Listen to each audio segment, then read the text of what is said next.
Hey, what's up, guys? It's Andrew Santowski. I'm making you this video, and I'm going to talk about NFL futures and NFL divisional futures, and how I think that divisional futures are a better proposition than, let's say, betting the AFC conference, betting the Super Bowl props. Even though Super Bowl props are very fun, man, the wager that you'd have to have on that considered to the divisional have to be much lower.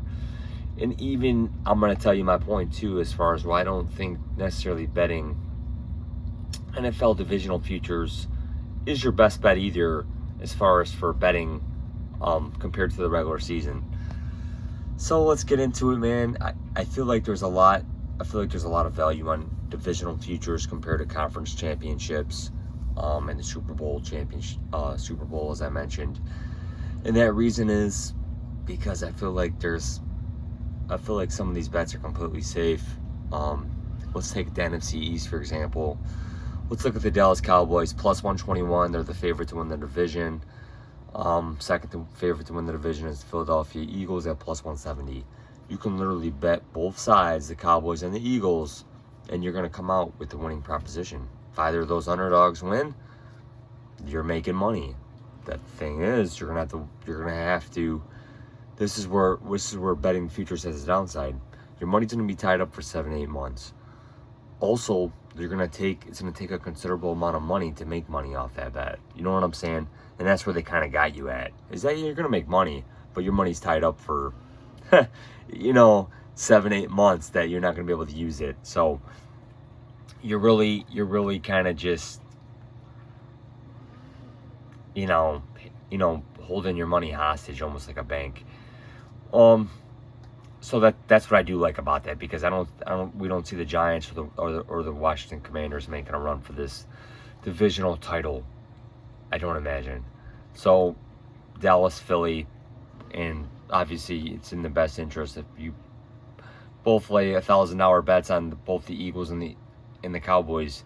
Eagles sitting with the plus 170 odds, you're gonna make more money if they win the division. So that's a bet. That's why I kind of like the divisional type bets right there. You look at other ones. I call them safe hedge bets that you're not going to make as much money, but you could literally bet the Packers, lay minus 210, then bet the Vikings as well. And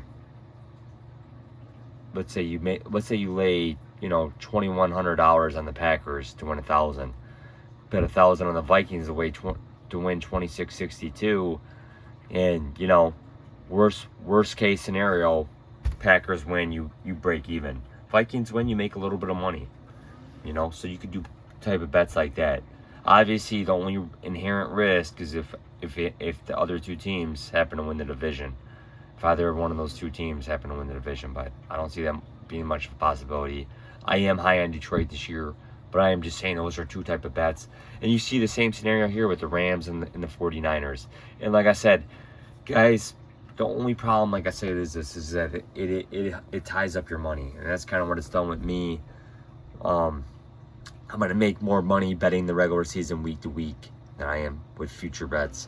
But I think NFL divisional futures is much smarter than betting the conference title winner and betting the Super Bowl winner. And obviously those bets for me, the Super Bowl and conference type winners, are 10 times less than what I would wager on the divisional title winner.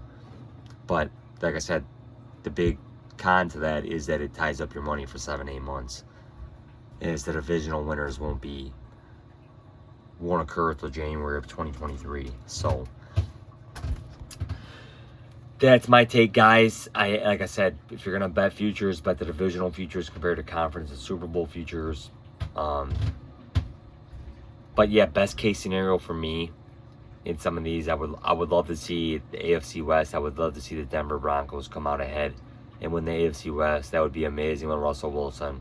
I think that would be so cool.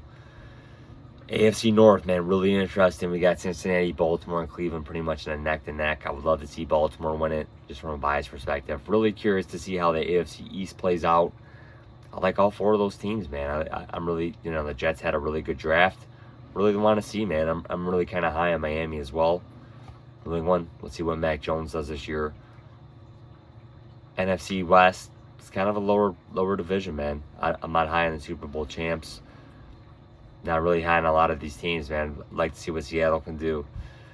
NFC South, 45-year-old Tom Brady. Carolina or New Orleans Saints are really, going all in this year to win. Carolina and Atlanta are expected to have down years. NFC North, like I said, I think the Lions are going to be good this year. I think the Vikings are going to be decent as well. I got a big bet on the Packers to win the Super Bowl, so we have Green Bay there. That was more of a clerical error, but I do have that. But if either of these teams win, I would be happy, or even just get there.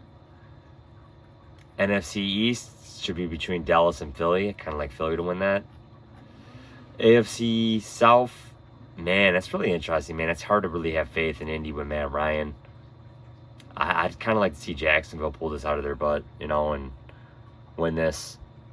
Would having Doug Peterson back, I think, I don't know, man. It's really interesting. I can't wait to see how things play out in the NFL this year, guys. But I'm just giving you my takes on NFL divisional futures.